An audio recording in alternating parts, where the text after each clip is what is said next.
There was blood on the inside of her sleeve. It wasn't hers, but it stained her world just the same. It was smeared there by accident, caught in the cotton folds of her oversized hoodie as she cradled her arms around her chest, knees drawn up on the cold tile floor of the school bathroom stall. It wasn't the first time she'd hidden there. But this time, something was different. The silence wasn't calming. It was ringing. It echoed louder than the laughter that chased her down the hall. That day, something inside 16-year-old Mia Callahan cracked. Something invisible, small, but seismic. Like a whisper breaking through a dam. She never meant to fight back.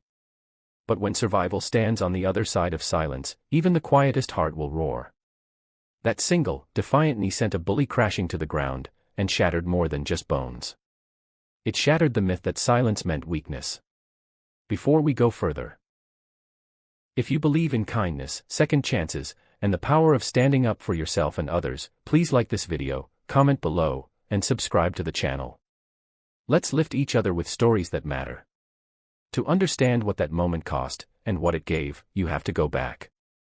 Mia had always been quiet, but not always scared. There was a time, when she was little, that her laugh filled the tiny apartment she shared with her mom like sunlight. Before the world dimmed it. Before her father walked out with a single suitcase and a mouth full of half-truths. Before her mother started working 12-hour shifts and came home with exhaustion written into her skin. Mia had learned early that some people left even when you needed them the most, and others stayed only because they had no choice. She didn't blame her mother for being tired. She blamed herself for needing too much. At school, her invisibility became armor. While other girls blossomed into bold, bright versions of themselves, Mia retreated into pages, books she carried like secret portals in her backpack. Stories were her refuge. In them, she could be a warrior, a queen, a survivor. But real life didn't read like fiction. Westbridge High was ruled by the elite, the loud, the strong, the beautiful, and the cruel.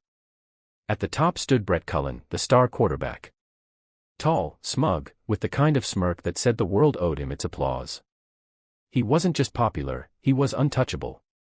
He strutted through hallways like a crown prince, flanked by his loyal teammates, the ones who thought bullying was just boys being boys. Mia became their favorite target during sophomore year. She didn't know why. Maybe because she didn't wear designer clothes. Maybe because she didn't fight back. Maybe because the pain in her eyes made them feel powerful. It started with jokes, then escalated to gum in her hair, notes taped to her locker that called her names no girl should have to read. She reported it once. Nothing happened. She tried ignoring them. It got worse. The worst was the cafeteria. Brett would whistle loud across the room, make some joke about how she should smile more or was probably a witch because she was always alone. One time, he knocked her tray out of her hands.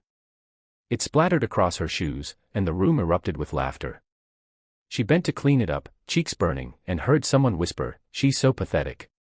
She never cried in public. Never gave them that satisfaction.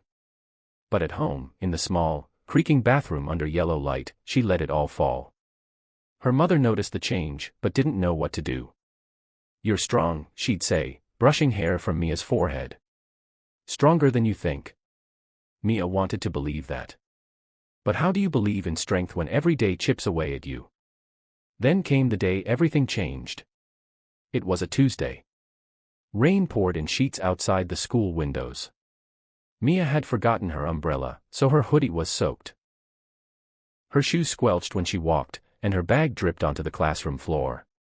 She felt raw, exposed, like the universe was laughing too. Between classes, as she reached for her locker, she felt it, a presence behind her. A hand slammed the locker shut before she could open it. She turned. "Brett. You dropped this," he sneered, holding out a water bottle she hadn't noticed falling. But as she reached for it, he yanked it back, laughed, and shoved her. The hallway crowd chuckled like an audience on cue. But this time, something inside her flared. The anger wasn't sudden. It had been there all along, simmering beneath years of hurt and humiliation. And when Brett reached out to push her again, just a casual gesture to assert dominance, Mia moved. She didn't think. She reacted.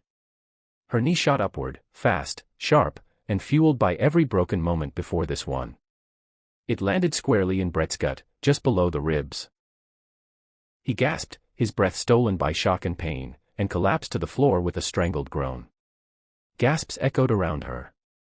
Someone dropped their phone. A girl covered her mouth. Brett Cullen, the king of Westbridge, was curled on the ground like a child. Mia stood frozen. Not proud. Not triumphant. Just free. She didn't run. She didn't cry. She picked up her books, adjusted her backpack, and walked away. The hallway parted for her like a tide. The school wasn't quiet for long. By third period, everyone knew. She was called into the principal's office, where they watched security footage in silence. She was suspended for 3 days. Brett's parents threatened legal action. But something surprising happened. Students started speaking up. Anonymous reports flooded the administration. Videos, text messages, even screenshots of online bullying. Stories from others, kids like Mia, who had been targets, too. The school could no longer deny what had been obvious to everyone else. Brett wasn't a victim. He was benched from the team. His scholarship prospects dimmed. His power crumbled. Mia returned to school.